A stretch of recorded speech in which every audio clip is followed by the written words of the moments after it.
नमस्कार दोस्तों, हमें लास्ट वीक वीकली चार्ट पर काइंड ऑफ नेगेटिव कैंडल देखने को मिल चुकी है। हालांकि इसकी बॉडी बहुत ज़्यादा छोटी है। अब यहाँ पर क्या सिनेरियो बनने वाला है? क्या मार्केट यहाँ से अपर साइड जाना कंटिन्यू कर सकती है, या फिर नेक्स्ट वीक के लिए भी मार्केट डाउन साइड की तरफ ही जाते हुए नजर आएगी? उसके बारे में हम इस वीडियो में डिस्कशन करने वाले हैं। कौन सी हमें अपडेट सुनने को मिल जा रही है, उसे हमें कैसे अप्रोच करके चलना है, उसके ऊपर भी बात करेंगे। सबसे पहले हम बढ़ते हैं कि हमें यहाँ पर क्या क्या चीज़ें देखने को मिल जा रही हैं, उसे हमें कैसे अप्रोच करके चलना है। देखिए, फर्स्ट ऑफ ऑल अगर हम मार्केट की बात करें तो मार्केट 26,000 से 23,000 पहुंच चुकी है, विच मीन्स की 3,000 पॉइंट की गिरावट हमें ऑलरेडी देखने को मिल चुकी है। एंड जब मार्केट ने ये कैंडल क्रिएट की थी, वहां पर भी हमने डिस्कस किया था कि मार्केट में अभी के लिए सेलिंग प्रेशर ज्यादा बढ़ते हुए नजर आएगा। और कौन सी यहाँ पर जोन थी? 23,000 की। लेकिन अभी के लिए मार्केट 23,000 के आसपास ही पहुंच चुकी है। अब के मार्केट इस जोन को भी तोड़ने वाली है, उसके बारे में हम आगे बात करेंगे। उससे पहले हम यहाँ पर ये देख लेते हैं कि कौन सी हमें अपडेट सुनने को मिल जा रही है, उसे हमें कैसे अप्रोच करके चलना है। सबसे पहले अगर हम यहाँ पर फर्स्ट अपडेट की तरफ बढ़े, अब देखिए मॉस्को की तरफ से, विच मीन्स की रशिया की तरफ से यहाँ पर कुछ हमें ऐसी चीज सुनने को मिली है जो यूएस और रशिया के लिए, दोनों के लिए बेनिफिशियल हो सकती है। हालांकि अगर हम ग्लोबल मार्केट की पॉलिटिक्स की बात करें, उसके लिए कुछ ज्यादा ये बेटर सिचुएशन है नहीं। उसके पीछे का क्या रीजन है? बिकॉज यहाँ पर रशिया ने यूएसए को प्रपोजल दिया है कि अगर आप यूक्रेन के ऊपर बात नहीं करेंगे, यूक्रेन जो कट हो चुका है, जो रशिया ने हथियार लिया है, उतना ही रहने देंगे, तो उस समय ईरान के साथ भी इंटेल को शेयर नहीं किया जाएगा। बिकॉज देखिए, ईरान इस समय यूएस और इजराइल दोनों का मुकाबला कर रहा है, तो उनको इंटेल कहीं ना कहीं से तो आ रही है, सैटेलाइट का यूज किया जा रहा है, तो वो इंटेल अभी के लिए रशिया ही प्रोवाइड कर सकता है। बिकॉज ईरान और रशिया के जो रिलेशन है अच्छे हैं। अब देखिए यहाँ पर क्या चीजें हमें देखने को मिल जा रही हैं। अगर मान लीजिए कि ट्रम्प की तरफ से ऐसा कुछ हमें सुनने को मिल जाता है कि वो यूक्रेन को जाने देते हैं, उस समय जितनी भी यूरोपियन कंट्रीज रहेंगी वो यूएसए के खिलाफ हो सकती हैं। अब ये ट्रम्प का डिसीजन कैसा रहता है, उसके ऊपर पूरी वर्ल्ड पॉलिटिक्स यहाँ पर अटकी हुई है। बिकॉज अगर ऐसी कोई भी चीज होती है, उस समय क्या है, मार्केट के लिए पॉजिटिव होगा, जी हाँ, लेकिन ये ग्लोबल पॉलिटिक्स के लिए बहुत ज़्यादा डिफरेंट हो सकता है। एंड यहाँ पर जो यूरोप है और साथ साथ जो यूएसए है, वो काइंड ऑफ एनिमी बन सकते हैं। बिकॉज रिसेंटली ट्रम्प ने इस चीज़ के बारे में भी अपडेट किया था कि जो नेटो है वो किसी भी काम के नहीं है। तो ये जो चीज़ ट्रम्प यहाँ पर कह देते हैं, उसके बाद जो यूरोपियन कंट्रीज हैं कब तक चुप रहेंगी, ये देखना बहुत ज़्यादा इंपॉर्टेंट होने वाला है। अगर हम यहाँ पर नेक्स्ट अपडेट की तरफ बढ़े, देखिए नेक्स्ट अपडेट हमें ट्रम्प की तरफ से सुनने को मिल जा रही है। ट्रम्प ने यहाँ पर क्या कहा है कि वीडियो में आगे बढ़ने से पहले वीडियो को लाइक करते जो जाएगा, जो भी आपके यहाँ पर कमेंट्स रहते हैं मैं ऐसे कमेंट्स यहाँ पर पढ़ता हूँ। मेक श्योर कीजिएगा चैनल को सब्सक्राइब भी जरूर कर लीजिएगा और बेल को पर किया सॉट आप यहाँ पर किसी वीडियो मिस ना कर पाए। बिकॉज देखिए, जो हमारा एनालिसिस होता है वो अनबेस्ट होता है। यहाँ पर क्या चीजें बनकर आ रही हैं, कैसे उसे अप्रोच करना है, साथ ही साथ कौन सी अपडेट सुनने को मिल जा रही है, सभी चीजों के ऊपर हम यहाँ पर डिटेल्ड एनालिसिस करते हैं। तो मेक श्योर कीजिएगा चैनल को सब्सक्राइब करने के साथ साथ वीडियो को लाइक भी जरूर कर दीजिएगा। और साथ साथ अगर हम यहाँ पर रेंज की बात करें, देखिए जैसे कि मैंने आपको नेक्स्ट वीक के लिए जो प्रीवियस वीक था वहां पर अपडेट किया था कि जो रेंज बड़ी रह सकती है, और वैसे ही मार्केट ने कुछ मोमेंटम भी शो किया है। लेकिन अगर हम यहाँ पर नेक्स्ट वीक की रेंज की बात करें, तो जो नेक्स्ट वीक की रेंज हो सकती है प्रीवियस वीक की रेंज से कम बनने वाली है। तो यहाँ पर मैं लेकर चल रहा हूँ ऑलमोस्ट 800 टू 900 पॉइंट की रेंज देखने को मिल सकती है। बैंक्स की बात करें तो बैंक्स में भी 2000 टू 2500 तक की रेंज देखने को मिल सकती है।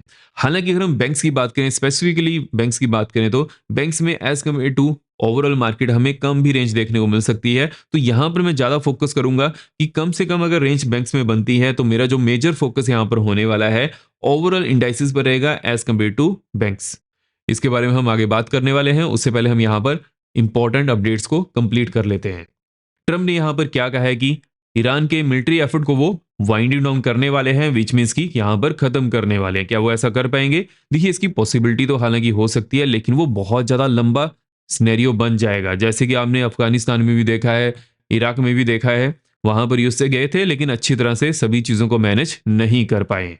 अगर हम यहाँ पर नेक्स्ट अपडेट की तरफ बढ़े, देखिए यहाँ पर ट्रम्प एडमिनिस्ट्रेशन का क्या मानना है कि जो खार्ग आइलैंड है उस पर वो प्रेशर क्रिएट करेंगे सो दैट जो स्ट्रेट ऑफ हॉर्मुज है उसको ईरान हटा ले। क्या ईरान ऐसा करेगा? देखिए, हो सकता है कि अगर मान लीजिए कि उनका जो आइलैंड है यहाँ पर डिस्ट्रॉय हो जाता है, उस समय वो ये चीज भी करते हुए नजर आए। लेकिन अगर कोई चीज डिस्ट्रॉय हो जाती है, उस समय उसका मालिक इतना ज्यादा ध्यान नहीं देता है। हाँ, जब यूएसए इसको चारों तरफ से घेर लेगा, उस समय ये सिनेरियो बन सकता है कि जो स्ट्रेट ऑफ हॉर्मुज है उसको ईरान खोल दे। देखते हैं यहाँ पर क्या बनता है। लेकिन अगर ऐसा होता है, वो भी मार्केट के लिए kind of a positive scenario बन सकता है। बट अगर हम यहाँ पर नेक्स्ट अपडेट की तरफ बढ़े, अब देखिए नेक्स्ट अपडेट बहुत ही ज्यादा इंपॉर्टेंट हो चुकी है। बिकॉज ट्रम्प ने ईरान के साथ कोई भी सीज फायर की बात नहीं कही है। अब ये चीज ईरान भी कह रहा है कि हम यूएसए के साथ सीज फायर नहीं करेंगे, इस वॉर को कंप्लीटली खत्म करेंगे। अब देखना बहुत ज़्यादा इंपॉर्टेंट होने वाला है कि कौन पहले झुकता है, कौन पहले मीटिंग पर आता है। देखिए यहाँ पर झुकने की बात ये नहीं है कि वो डर गया, वो घबरा गया। यहाँ पर ऑन मीटिंग अगर ऑन टेबल बात होती है, वो सभी के लिए अच्छा होगा, बिकॉज़ वॉर में कुछ भी नहीं रखा है, दोनों तरफ का नुकसान होता है एंड दोनों साइड को ये झेलना भी पड़ता है। जैसे कि अगर हम यूएसए की बात करें तो यहाँ पर ऐसी न्यूज़ भी आ रही है कि यूएसए के 17 फाइटर जेट गिर चुके हैं। और अगर हम ईरान की बात करें, ईरान उससे कई गुना कम पैसों में जो ड्रोन बनते हैं उनका यूज कर रहा है इन सभी चीजों को करने के लिए। अगर हम नेक्स्ट अपडेट की तरफ बढ़े, देखिए जो एफ है कंटिन्यूसली यहाँ पर सेलिंग कर रहे हैं, डीएस की तरफ से कंटिन्यूसली हमें ग्रीन में डाटा देखने को मिल जा रहा है। 20 मार्च को भी यही बनते हुए नजर आया है। लेकिन यहाँ पर कौन सी चीज इंपॉर्टेंट हो चुकी है कि जो एफ है अभी के लिए एफएनओ में बिल्कुल भी फोकस नहीं कर रहे हैं इंडियन मार्केट के एफएनओ में। उसके पीछे का क्या रीजन है? बिकॉज अभी के लिए जो सिचुएशन है, ग्लोबल मार्केट की सिचुएशन है, वहां पर इवन फ्यूचर को शॉर्ट करने में भी दिक्कत आ सकती है, बिकॉज एकदम से अगर मान लीजिए कि कोई पॉजिटिव न्यूज आती है उस समय वो ट्रैप हो जाएंगे। इसलिए अब यहाँ पर देख सकते हैं कि कोई ज्यादा वॉल्यूम प्रेजेंट नहीं है। लेकिन अगर हम यूएस की बात करें कि यूएसए में अभी के लिए क्या चीजें देखने को मिल जा रही हैं, उसे हमें कैसे अप्रोच करके चलना है। देखिए यूएसए के लिए जो नेक्स्ट वीक होने वाला है बहुत ही ज्यादा इंपॉर्टेंट होने वाला है, बिकॉज यहाँ पर पीएमए डाटा भी रिलीज होंगे और साथ ही साथ इनिशियल जॉबलेस क्लेम डाटा भी रिलीज होने वाले हैं। जैसे इसके बारे में कुछ नई अपडेट आएगी वो तो चलिए हम डिस्कस करने वाले हैं। लेकिन जो पीएमए डाटा है इस बार के यूएसए के लिए बहुत ही ज्यादा इंपॉर्टेंट होने वाले हैं, because after US supreme court जो उन्होंने डिसीजन लिया था ट्रम्प के जितने भी टैरिफ थे उनको इलीगल करा दिया था, उसके बाद ये पेमेंट डाटा आने वाले हैं। देखते हैं कैसे रहते हैं। जैसे इसके बारे में कुछ नई अपडेट आएगी वो तो चलिए हम डिस्कस करने वाले हैं। लेकिन जो ओवरऑल हमें यहाँ पर चीजें देखने को मिल जा रही हैं, जो हमें न्यूज भी बनते हुए नजर आ रही हैं, अभी के लिए वो नेगेटिव है। हालांकि अगर मान लीजिए कि ट्रम्प की तरफ से कुछ भी यहाँ पर पॉजिटिव बयान सुनने को मिलता है कि वो अभी के लिए जितना भी ईरान के ऊपर मिलिट्री एक्शन कर रहे हैं उसको कम करने वाले हैं, बिकॉज मोस्ट ऑफ टाइम हमें देखने को मिलता है कि फ्राइडे दिन ट्रम्प यहाँ पर कुछ और कहते हैं, उसका बिल्कुल ऑपोजिट ट्रम्प यहाँ पर संडे के दिन रहते हैं जब मार्केट ओपन होनी रहती है नेक्स्ट डे के लिए। तो वहां पर भी आपको फोकस होना चाहिए। जैसे इसके बारे में कुछ नई अपडेट आएगी वो तो चलिए हम डिस्कस करने वाले हैं।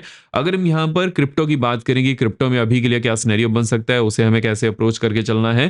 देखिए क्रिप्टो अभी के लिए 71,000 के आसपास है। अब 70,000 के आसपास जब तक क्रिप्टो यहाँ पर रहेगा सपोर्ट ले सकता है, लेकिन जैसे ही 70,000 की जोन को तोड़ेगा तो वहां पर हमें गिरावट देखने को मिल सकती है। अगर हम यहाँ पर 15 मिनट टाइम फ्रेम की बात करें, लेट्स से कि 70,400 के नीचे on the 15 minute time frame market close करती है, डाउन साइड में नेक्स्ट यहाँ पर पहले तो 70,000 की होने वाली है, उसके बाद जो नेक्स्ट देखने को मिल सकती है ऑलमोस्ट 69,150 तक की देखने को मिल सकती है।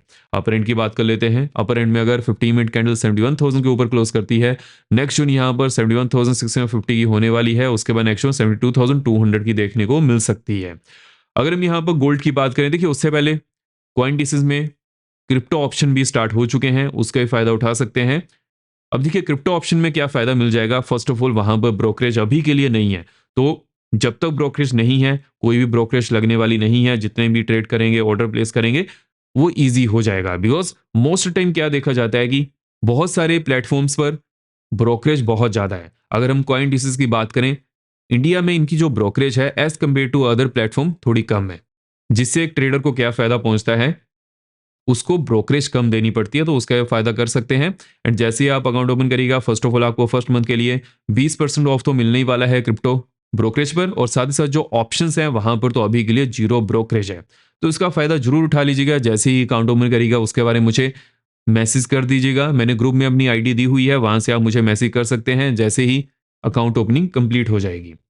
तो डिस्क्रिप्शन बॉक्स में लिंक दिया हुआ है, वहां से चेकआउट कर सकते हैं। और अगर हम गोल्ड की बात करेंगे, अभी के लिए गोल्ड में हमें क्या चीजें देखने को मिल जा रही हैं। देखिए गोल्ड में अच्छा खासा फॉल बनते हुए नजर आया है। इसके पीछे का क्या रीजन था, मल्टीपल रीजन है, लेकिन जो मैंने आपको इस रीजन के बारे में अपडेट किया था जब गोल्ड ऑलमोस्ट यहाँ पर 4900 के आसपास था, कि यहाँ पर जो सिचुएशन हमें देखने को मिल जा रही है, जब भी मिडल ईस्ट में कोई भी ऐसी सिचुएशन बनती है उस समय क्रूड ऑयल तो बढ़ता है, लेकिन गोल्ड ऐसा नहीं बढ़ता है। बिकॉज मिडल ईस्ट में कोई भी अगर सिचुएशन आएगी उस समय जो एक मेजर कमोडिटी है क्रूड ऑयल, वो यहां पर बढ़ेगा। जो गोल्ड में यहां पर वॉल्यूम है और जो अदर मार्केट्स में वॉल्यूम है वो वहां पर ट्रांसफर हो जाता है, तो इसके कारण हमें गोल्ड में भी यहां पर गिरावट देखने को मिल चुकी है।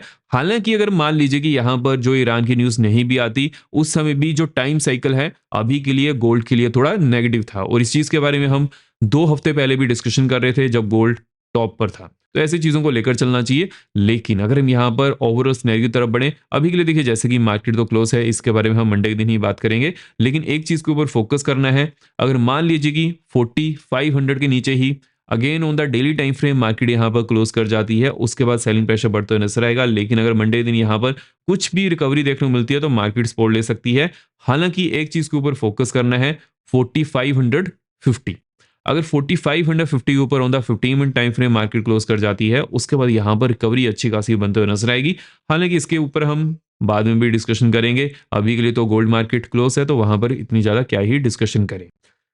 अगर हम यहाँ पर इंपॉर्टेंट जोन्स की तरफ बढ़े कि अभी के लिए जो मेजर इंडाइसेस हैं वहां पर हमें किन चीजों के ऊपर फोकस करना है। देखिए मार्केट ने 23,100 के आसपास क्लोजिंग दी है। अब यहाँ पर क्या चीजें हमें देखने को मिल जा रही है, एक तो ये मेजर सपोर्ट जोन है, लेकिन साथ ही साथ अगर हम यहाँ पर ओवरऑल मार्केट के सेंटीमेंट की तरफ बढ़े कि अभी के लिए जो हमें यहाँ पर सेंटीमेंट देखने को मिल सकते हैं उसे हमें कैसे अप्रोच करके चलना है। देखिए जून 2024 में भी मार्केट यहीं पर ही थी और काइंड ऑफ एम पैटर्न यहाँ पर हमें देखने को मिल जा रहा है।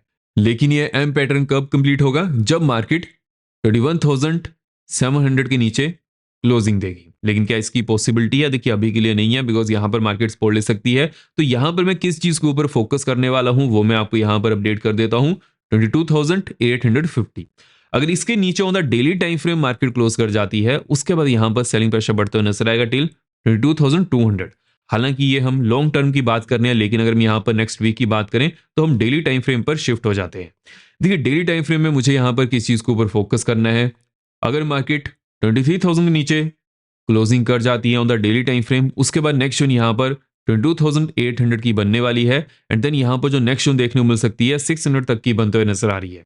हालांकि 600 से लेकर 550 की रेंज में एक अच्छी खासी सपोर्ट जोन प्रेजेंट है। जब भी मार्केट इस जोन के आसपास आएगी वहां पर सपोर्ट लेने की कोशिश कर सकती है। अगर हम अपर एंड की बात करें, देखिए जब तक मार्केट 23,400 के ऊपर 400 के ऊपर अगर on the daily time frame market close कर जाती है, नेक्स्ट जोन यहाँ पर 585 की देखने को मिल सकती है। उसके बाद नेक्स्ट जोन 800 तक की बनते हुए नजर आ रही है। बैंक्स की बात कर लेते हैं। अब देखिए जैसे कि हमें बैंक्स में अपर साइड से एक अच्छी खासी गिरावट देखने को मिल गई है, इसके पीछे का क्या रीजन था मैंने आपको बहुत अच्छी तरह से यहाँ पर एक्सप्लेन किया हुआ है। जब भी किसी भी सेक्टर में बहुत ज्यादा हमें गिरावट देखने को मिल जाती है, नेगेटिविटी बनते हुए नजर आती है, उस समय जो बैंक्स के बिजनेस हैं वहां पर भी हमें गिरावट देखने को मिलती ही है। जैसे कि अभी के लिए जो क्रूड ऑयल ऐसे बहुत ज्यादा फ्लक्चुएट कर रहा है, बैंक्स का भी यहाँ पर बिजनेस हैम्पर हुआ है। और साथ ही साथ जो रिसेंट हमें यहाँ पर आरबीआई की तरफ से डिसीजन देखने को मिल जा रहे थे, उसके कारण भी यहाँ पर बैंक्स हैं वो गिरते हुए नजर आए हैं। लेकिन हमें यहाँ पर किस चीज के ऊपर फोकस करना है, 54,000। अगर 54,000 के ऊपर on the daily time frame market close कर जाती है, उसके बाद यहां पर कुछ हमें रिकवरी देखने को मिल सकती है टिल 54,900 एंड उसके बाद 55,700 तक एक रिकवरी मिलने की पॉसिबिलिटी है। लेकिन अगर हम लोअर हैंड की बात करें, बिकॉज अभी के लिए जो मार्केट में नेगेटिविटी हावी है तो उसके ऊपर हमें ज्यादा फोकस करके चलना है। हालांकि देखिए ऐसा नहीं है कि मार्केट यहां पर सपोर्ट नहीं ले सकती है, मंडे का सेशन बहुत ज्यादा इंपॉर्टेंट होने वाला है। जो हम यहां पर जोन्स को डिस्कस कर रहे हैं उनको चार्ट में अच्छी तरह से मार्क करके रखिएगा, वहां पर पॉसिबिलिटी ज्यादा बनेगी। 53,200 के नीचे अगर on the daily time frame market close कर जाती है, उसके बाद यहां पर जो नेक्स्ट जोन देखने को मिल सकती है 52,600 की बनते हुए नजर आ रही है एंड 52,100 तक की नेक्स्ट जोन देखने को मिल सकती है। अगर हम यहाँ पर सेंसेस की बात करें, देखिए सेंसेस में एज इट इज हमें वैसे ही सिनेरियो बनते हुए नजर आ रहा है। अब यहाँ पर हमें किस चीज के ऊपर फोकस करना है, 75,400। अगर 75,400 के ऊपर on the daily time frame market close कर जाती है, नेक्स्ट जोन यहाँ पर 76,600 की देखने को मिल सकती है। हालांकि यहां पर एक अच्छी खासी रेजिस्टेंस जोन प्रेजेंट है, जब भी सेंसर इस जोन के आसपास आएंगे फिर से हमें एनालाइज करना पड़ेगा। लोअर एंड की बात कर लेते हैं। लोअर एंड में 74,000 नीचे अगर on the daily time frame market close कर जाती है, उसके बाद नेक्स्ट यहाँ पर डाउन साइड में 73,200 की देखने को मिल सकती है एंड 72,550 तक की बनते हुए नजर आ रही है। अगर हम मिड कैप की बात करें, देखिए as compare to other indexes हमें मिड कैप में कुछ ज्यादा गिरावट देखने को नहीं मिली है, बिकॉज ये जो हमें गिरावट भी बनते हुए नजर आ रही है एफआईज की सेलिंग की तरफ से हमें देखने को मिल जा रही है। और जब भी एफआई सेलिंग करते हैं वो ब्लू चिप स्टॉक में ही ज्यादा सेलिंग करते हैं। तो यहाँ पर जितने भी ब्लू चिप स्टॉक हैं ऑयल के, आईटी सेक्टर के या फिर बैंकिंग सेक्टर के, उसकी वजह से हमें यहाँ पर गिरावट देखने को मिल जा रही है। लेकिन जो मिड कैप स्टॉक है वहां पर कुछ ज्यादा गिरावट है नहीं। हालांकि देखिए अगर लार्जर मार्केट यहां पर गिरेगी और साथ साथ जो क्रूड ऑयल के प्राइसेस हैं वो फ्लक्चुएट करेंगे, उस समय मिड कैप स्टॉक में भी हमें गिरावट देखने को मिल जाती है, बिकॉज उनका भी धंधा क्रूड ऑयल से ही चलता है, तो उसके ऊपर आपका फोकस होना चाहिए।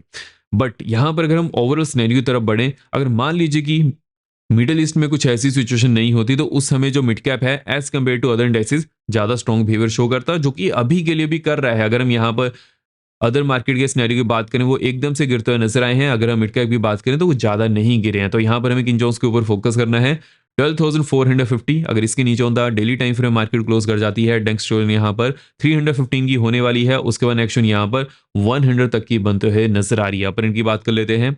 अब देखिए अपर साइड में अगर 12,750 के ऊपर on the daily time frame market close कर जाती है। नेक्स्ट यहाँ पर 935 की देखने को मिल सकती है। उसके बाद नेक्स्ट 13,125 तक की बनते हुए नजर आ रही है। तो इस वीडियो में हमने कौन सी हमें यहाँ पर इंपॉर्टेंट जोन देखने को मिल जा रही है फॉर द नेक्स्ट वीक उसके बारे में डिस्कशन कर ली है, और साथ साथ कौन सी हमें अपडेट सुनने को मिल जाती है उसके ऊपर भी हमने डिटेल्ड एनालिसिस कर लिया है। अब मिलते हैं नेक्स्ट वीडियो में जहां पर हम मंडे के सेशन में क्या सिनेरियो बन सकता है उसके बारे में डिस्कशन करेंगे। आई होप आपको वीडियो इन्फॉर्मेटिव लगी हो। मेक श्योर कीजिएगा वीडियो को लाइक करते जाएगा। अब मिलते हैं नेक्स्ट वीडियो में। जय हिंद।